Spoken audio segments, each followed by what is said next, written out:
장소 교수와 함께 오늘 관련 내용에서 좀 대담 이어가 보겠습니다. 어서 오십시오. 네, 안녕하세요. 네, 반갑습니다. 방금 전에 그 김병준 총리 내정자 얘기에 대해서 좀 짚어보죠. 일단은 오늘 박 대통령이 정 의장을 만나서 총리 지명을 해달라고 얘기를 했기 때문에 사실상 김 내정자에 대한 지명 철회를 한 것나 다름없다는 상황인 건데요. 일단 오늘 박 대통령과 정 의장의 만남 어떻게 보셨습니까? 야당의 요구에 대해서 대통령이 화답을 전격적으로 결정했다. 그리고 그것도 청와대가 아닌 직접 국회의장실로 찾아가서 예. 야당이 지금 안 만나주는 거 아닙니까, 대통령을? 국정이 최고 책임자고 국민이 뽑아준 대통령인데 근데 야당의 대표가 안 만나준다는 것도 우리 헌정사에 상당히 불행하고 이것은 영원한 오점으로 남을 가능성이 상당히 많다. 네. 오죽하면 대통령이 야당 대표한테 안 만나주니까 간접적으로 국회의장한테 찾아갔을까? 국회의장이 오늘 이 만남을 거부했으면 대통령은 할 수 없이 이제 국민한테 이제 나서야 될 그럴 지경이 되는데 어떻게 보면 대통령은 야당의 입장, 야당이 원하는 것이 몇 가지 있지 않습니까? 그 중에서 대통령이 현재 헌법 테두리에서 할 수 있는 모든 것은 다 했다고 봅니다. 네. 총리를 국회에서 그러면 추천을 하라. 임명권은 대통령한테 있다. 그것은 헌법적인 사항 아닙니까? 그런 차원에서 대통령이 오늘 진정성 있게 국회의장에 찾아가서 전국의 돌파, 나는 국정을 돌파하고 싶은 마음이 있다. 이런 것을 국민들한테 보여준 것이고 네. 여기에서 야당의 모습이 보이지 않는다는 것은 저는 참 안타까운 장면이었다고 봅니다. 근데 이제 박지원 비대위원장은 그런 말을 했죠. 이게 집권 초기, 현 정부의 집권 초기부터 문제가 항상 얘기했던 것이 이제 불통 논란이었는데 오늘도 이제 야당 영수회담을 긍정적으로 얘기했던 게 제가 볼 때는 박지원 비대위원장이었는데 네. 박지원 비대위원장은 불참 의사를 밝혔습니다. 야당 측에 사전협의 없이 한 거다라고 얘기했었는데요. 그러면서 영수회담 불발이 된 건데 이 부분 좀 아쉬운 것 같습니다. 애초에 대통령이 당선되고부터 저도 뭐 방송에서 수차례 얘기했지만 대통령이 협치의 모습을 불쑥불쑥 국회에 가서 국회의장실도 찾아가고 여야 대표실도 찾아가서 예. 그런 모습을 보이면 좋겠다 했는데 대통령이 취임하고부터 그런 모습이 전혀 없지 않았습니까? 그래서 여야 영수회담은 뭐 한두 번 정도 열렸지만 그럼에도 불구하고 국민의 대통령으로서 네. 국민의 대표 기관, 입법부의 수장들이나 각 정당의 대표들을 만나서 국민과 소통하는 것도 좋지만 국민이 뽑아준 대표와도 소통하는 것이 상당히 중요한 거 아니겠습니까? 예. 그런 면에서 오늘 뭐 만시지탄이 있습니다. 물론 이것이 대통령이 워낙 지금 사안이 다급하니까 네. 국가가 어떤 흔들리는 지경에까지 오니까 정말 쫓기는 입장에서 지금 급한 마음에 국회를 찾아간 것 같습니다. 알겠습니다. 네. 지금 저희가 화면 보여드린 게 뭐냐면 이제 잠시 후에 2시부터 여야 3당 원내대표와 정 의장이 긴급 회동을 갖기로 했는데요. 네. 다시 한번 좀 보여드리고 있지만 정지석 원내대표 그리고 우상호 원내대표 상당히 좀 미소를 띄우면서 좀 활기찬 모습으로 들어가는 모습인 것 같고 방금 전에 박지원 비대위원장도 이제 뒤이어서 정 의장과의 회동을 위해 들어간 모습을 함께 보셨습니다. 일단 4시 만난다는 건 이제 대통령이 오전에 정 의장 만나서 얘기했던 그 국회 추천 총리에 대해서 가장 먼저 의견을 교환할 텐데요. 네. 잘 얘기가 이루어질까요? 일단 대통령이 물꼬를 트지 않았습니까? 네. 결국은 정치적인 카드인데 이것도 대통령이 야당에서 요구하는 것을 전폭적으로 수용을 해서 국회에 다시 공을 넘겼습니다. 그러면 여기에서는 국회가 원하는 3당 교섭단체가 원하는 국무총리 후보를 추천해 달라. 그러면 임명하겠다. 이렇게 지금 대통령이 오늘 13분 동안에 짧은 시간 동안에 그런 말씀을 하지 않았습니까? 네. 과연 정치권에서 이 총리 지금 대선이 직전에 있기 때문에 대권 주자들의 생각도 다 다를 것이고 그리고 각 정당이 생각하는 것도 다 다를 건데 이 각 정당이 어느 특정 당 예를 들어 더민주에서 원하는 총리 후보 그러면 결정이 쉬울 텐데 국민의당과 새누리당이 또 있지 않겠습니까? 3개 정당이 국무총리를 놓고 합의하기는 상당히 어려울 것이 아닌가. 그래서 오히려 이것이 대통령이 뽑아달라고 요청했는데 국회에서 이걸 가지고 한 1, 2주 동안 계속 서로 갑론을박하고 결국은 이것이 또 얼굴 붉히는 그런 경우까지 오게 되면 의회도 역시 믿을 수가 없다. 국민들의 실망이 훨씬 더 커질 것이고. 이런 비판이 있더라고요. 네. 13분이라는 시간이 좀 짧기도 했고, 그러니까 대통령도 너무 좀 조급하게 다급하게 공을 넘긴 게 아닌가. 그리고 정 의장도 너무 빨리 넘겨받은 것이 아닌가. 그러니까 어쨌든 오늘 여야 대표들이 만남을 같이 갖지 못했지만 네. 조금 더 여야 영수회담에 대한 그 가능성을 열어놓고 그런 부분이 있은 뒤에 이걸 같이 만난 자리에서 얘기하는 게 좋지 않았냐. 그런 비판도 있더라고요. 이 부분은 어떻게 보고 계십니까? 그런데 그렇게 하면 미리 사전에 언지를 두고 쭉 밑에서부터 올라가면 좋겠는데 이렇게 되면 우리 정치가 안 되지 않습니까? 여러 가지 돌출 변수가 너무 많고 사공이 너무 많아서 지금도 배가 지금 뭐 산으로 올라갈 지경인데 그런 차원에서 대통령 입장에서는 예. 어차피 한번 거쳐야 될 거 전격적으로 해서 혁명이라는 것이 위로부터도 있고 아래로부터도 있습니다. 혁명이라는 것이. 그래서 옆으로도 있고 중간 계층도 있고 하지만 대통령의 오늘 이런 정치적인 카드는 일단은 국회의장 3당을 통할하고 있는 국회 권력의 어떤 수장 아니겠습니까? 예. 그리고 야당이 또 이제 국회의장을 뽑았고 그런 차원에서 국회의장한테 호소할 수밖에 없다. 그런 어떤 정치적인 판단을 한 것이 아닌가 싶습니다. 알겠습니다. 네. 자, 이로써 사상 첫 국회 추천 총리가 나올 가능성이 열렸다고 그렇습니다. 봐도 될 것 같은데요. 이른바 거국 중립 내각의 취지를 제대로 살리려면 총리와 또 대통령 간의 권한과 역할이 분담이 돼야 하지 않겠습니까? 이 부분 어떻게 정리해 볼 수 있을까요? 글쎄 그것도 우리가 법치주의 국가고 입헌주의 국가이기 때문에 헌법 조항에 맞게 이것을 행사를 해야 되는데 국무총리의 권한은 대통령의 명을 받아서 국정, 내각을 통할한다고 되어 있습니다. 네. 그런데 야당에서 주장하는 것은 이선 후퇴해라. 네. 국정에서 손 떼라는 거 아닙니까? 그러면 야당은 피를 흘리지 않고 권력을 향유하겠다는 그런 뜻으로밖에 안 되는데 그러나 정작 또 거국 내각을 구성하자고 하면 야당이 이것을 합의 안 해줄 가능성이 상당히 큽니다. 그것은 정치적인 책임을 지지 않겠다는 것이죠. 정치적인 어떤 이득만 얻고 정치적인 책임을 안 지고 이러면 이것은 책임 있는 정당과 책임 있는 정치인이 아니지 않습니까? 지금은 국가적인 위기이기 때문에 야당이 애초에 탈당하라, 거국 내각하라, 그리고 총리 국회에서 임명하겠다 이런 식으로 했을 때 대통령이 할 수 있는 것은 총리 국회에서 추천해라. 그러면 대통령이 헌법에 보장된 거기 때문에 대통령이 임명은 해주겠다. 그리고 나서 내각을 탕평적으로 운영하겠다. 그런 것은 대통령이 지금 할 수 있는 것은 더 이상 없다고 봅니다. 여기에서 이런 취지에 맞게 헌법적인 정신에 맞게 야당이 이거에 대해서 앞으로 국정은행이 협조를 해줘야 될 텐데 또 하나를 받으면 또 다른 말이 계속 나왔습니다 지금까지. 네. 그래서 지금 이제 원내대표 회담이 지금 열리고 있는데 국회에서도 마찬가지로 또 다시 삿바 싸움이 시작되고 또 다른 조건이 나올 가능성이 상당히 많다.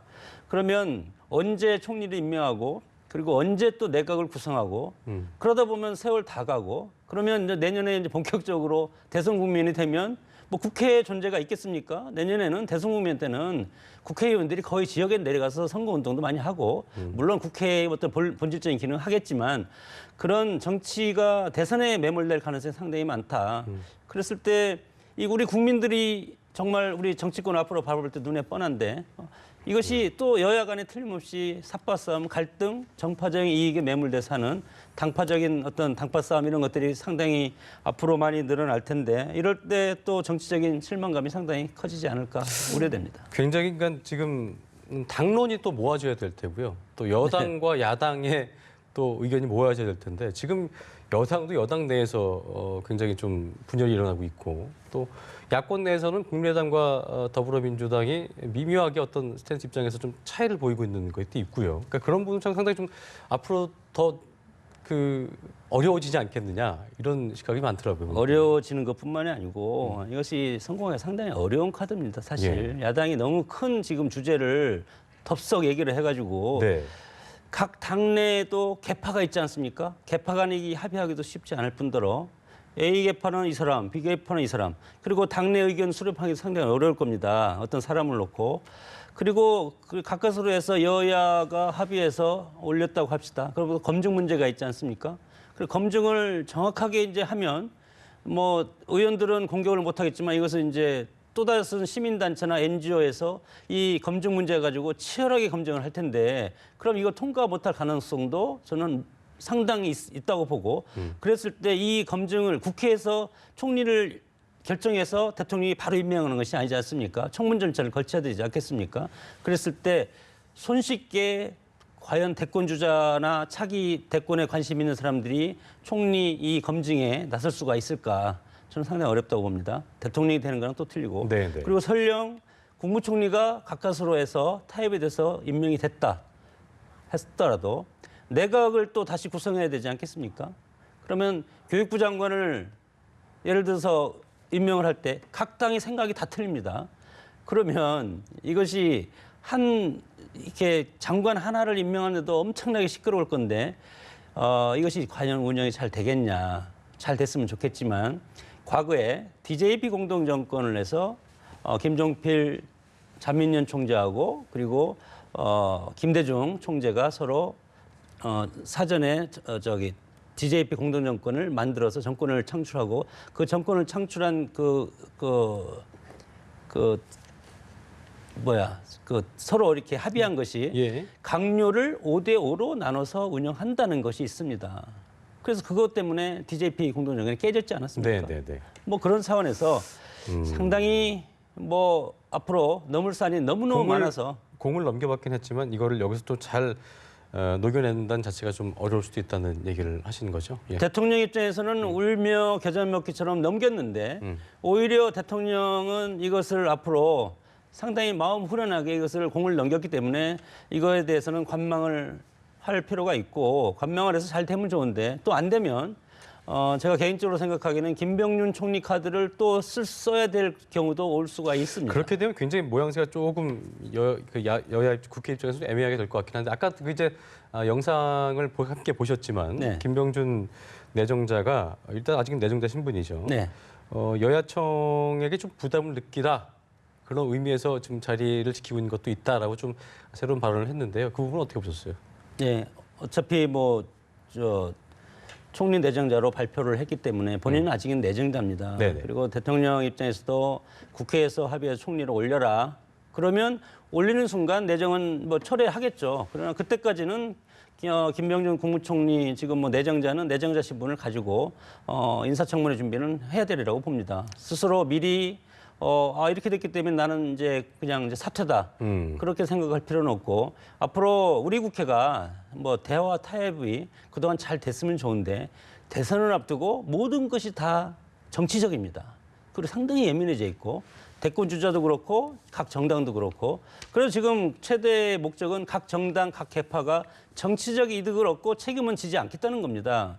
이런 상황에서 우리 정치가 올바로 나갈 수 있겠습니까? 그래서 국민들이 이것은 눈을 부릅뜨고 볼 필요가 있고 국회에서 원해서 국회로 지금 카드가 넘어왔는데 사실은 이건 헌법에도 없는 상황입니다. 예. 그러나 오죽하면 대통령이 그래 그럼 내가 지금 이렇게 해서 대국민적으로 국민한테 사과도 하고 큰 정치적인 실수를 했기 때문에 내 권한을 일단은 국회가 원하는 대로 일단 하고 임명은 내가 하겠다 그렇게 나온 것 같습니다.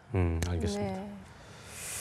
자, 이렇게 또 야권에서는 대통령은 아예 이선 후퇴를 하라 네. 이렇게 강경하게 나오고 있어요. 그런데 국회에서 또 총리를 아무래도 추천이 되더라도 또 이런 구체적인 문제가 아까 말씀하셨지만 정리되지 않으면 또 다른 정쟁이 계속 번져서 상황이 잘 수습되지 않을 것 같은데 어떻게 전망하시나요? 그러니까 이제 영수회담을 하지 않은 문제가 뭐냐면 대통령도 헌법 내치를 총리한테 전담한다고 얘기했지만 이게 대통령이 생각하는 그 정의와 여야에서 생각하는 범위와 이게 좀 다를 수 있거든요. 그래서 같이 만나서 그게 좀 합의가 돼야 될 텐데 그게 안 된 부분이 또 진통이 되지 않을까 그런 우려가 나오고 있는 거거든요. 헌법 문제는 합의돼서 될 일이 아닙니다. 정말 우리 정치인들이 지금 잘못 생각하고 있는 건데. 근데 이제 문제는 이제 최근의 상황이 비상시국이기 때문에 헌법에 따라서 FM대로 간다기보다는 지금 상황을 좀 해결하기 위해서는 더 헌법 이상의 것도 임시적으로 마련되지 않겠냐 이런 당론이 모이고 있을 거거든요. 제가 볼 때는요. 그러니까 그런 부분들과 함께 생각해보면 어떻게 볼 수 있을까요? 헌법 이상의 것을 강구한다고 하더라도 그건 헌법 위반입니다. 네. 그럼 우리가 절차적 민주주의라든가 민주 법치 국가가 아니죠. 그러나 이런 여러 가지 작금의 위기 상황을 돌파하기 위해서 대통령은 운영의 묘를 살리겠다는 겁니다. 그래서 야당이 주장하는 지금 국회에서 총리 후보를 추천하는 걸 오늘 전격적으로 받지 않았습니까? 네. 그러면 이 차원에서 이 상황에서 이 지금 수준에서 야당이 이거에 대해서 합의를 해주고 그리고 일단은 절차적 민주주의는 진행을 시켜야 됩니다. 지금 총리가 한 명은 내정자고 한 명은 현직 총리 있고 그리고 또 국회에서 또 한 명 하고 그럼 이 나라가 지금 뭐 우습게 지금 돌아가고 있지 않습니까? 이것이 이렇게 되면 결국은 대통령이야 뭐 더 이상 지지율 떨어질 게 저는 없다고 봅니다. 5%까지 떨어졌기 때문에. 그러나 야당이라든가 앞으로 향후에 우리나라를 이끌 지도자들은 이거에 대해서는 어떤 뭐 앞으로 이것을 정리해가는 이런 정치력 이런 것들이 대선 국면이라든가 국민이 표로 심판할 때 반드시 이것을 참고로 해서 심판할 수 있기 때문에 언행을 조심해야 된다. 그리고 헌법적인 정신이 무엇인지 그리고 그것을 편법인지 아닌지 합법적인지 그런 워딩을 조심하지 않으면 결국은 지도자가 헌법을 무시하고 자의적으로 통치하면 그것이 독재 아니겠습니까? 네. 그런 차원에서 지금 국가적인 위기 상황은 맞지만 위기 상황도 우리가 무법천지가 아니지 않습니까? 헌법적인 가치를 인정하면서 그 범주 내에서 정치가 이루어지는 것이 가장 좋다고 봅니다. 네. 자, 어쨌든 그 공을 넘겨받았기 때문에 네. 국회 입장에서는 이제 뭐 여야는 협의를 통해서 후보자를 지명해야 될 텐데 이제 그렇다면 어떤 인물이 돼야 될 것이냐 네. 이 부분에 대해서 이제 이전에 나왔던 인물은 김병준 총리 내정자 이외에도 뭐 손학규 의원이나 김종인 전 대표가 거론됐었죠. 이 이외에도 어떤 인물들이 좀 거론될 거라고 예상하십니까? 지금 이제 각 정파에서 나름대로 자기 정파한테 유리한 사람들을 이제 추천을 할 겁니다. 예. 어차피 이제 하게 되면 그러면 야당 입장에서는 이제 손학규, 김종인, 이제 김병준 카드는 뭐 할 수가 없지 않습니까? 일단 되면 그러면 이제 그분들이고 또 한 분을 생각을 해보면 이제 한화갑 대표 같은 분이 있죠. 네. 과거에 이제 꼬마 민주당을 하면서 그리고 대선 때는 박근혜 대통령을 또 일정 부분 지지하지 않았습니까? 그런 이제 호남의 이제 세력 기반을 둔 그런 정치인이기 때문에 그리고 새누리당 같은 경우는 이제 김황식 전 총리 같은 분. 예. 여기에 이제 우리가 이제 곁들여서 생각을 할 것이 대선 주자들의 입장이 상당히 중요하다. 유력 주자들, 더민주의 문재인 대표의 입장이 무엇인지. 네. 문재인 대표가 싫어하면 총리로 임명할 수 있겠습니까? 보이지 않게 추천을 할 수 없겠죠. 그리고 국민의당 같은 경우는 이제 그 안철수 전 대표 같은 경우에 의중이 상당히 중요할 것 같고 이런 상황에서 봤을 때 지금 현재 상황은 내각을 끌고 가야 되기 때문에 내각이 지금 또 각 정파에서 장관을 막 추천하면 정책이익이 막 서로 단일화된 정책이 있겠습니까? 완전히 콩가루 내각이 될 가능성이 있는데 이게 뭐 정말 이상적인 내각이라고 지금 주장을 하니까 네. 그것은 이제 뭐 어떻게 정치권들이 잘 해결을 하겠죠. 그러나 그렇게 됐을 때 내각은 정말 정치력이 있는 사람이 국무총리가 돼야 되는데 네. 아주 정치력이 뛰어난 사람은 또 대권 주자를 컨트롤하려고 하기 때문에 대권 주자들은 오히려 그런 사람이 싫을 거고 어떻게 보면 무색무취한 그런 의전 총리를 원할 수도 예전에 있겠습니다. 뭐 정원 총리 같은 그런 인물들. 네, 그러면 그분은 뭐 그냥 그러면 총리의 역할이 책임 총리라고 또 혹시 하는데 책임 총리 말도 없지만 그게 또 될 것이냐라는 책임 부분에 총리가 안 의구심을- 되죠. 그러면 의전 총리 똑같이 됩니다. 그러면 어차피 대통령이 이끌어갈 수밖에 없는데 이런 걸 봤을 때 우리 정치인들이 이거에 대해서 뭐 아주 창조적인 파괴를 하던 네. 어떻게 아주 대단한 어떤 그 큰 걸작을 만들어낼지 저는 이제 네. 지켜볼 수밖에 없습니다. 고심을 해야 되는 건 분명한 것 같고요. 어쨌든 큰 딜레마에 빠지게 된 것 같다는 생각이 드네요. 네. 자, 아무튼 시간 관계에서 저희 여기는 여기까지 하고요. 지금까지 건국대 국가정보학과 장성호 교수와 함께 이야기 나눠봤습니다. 고맙습니다. 고맙습니다.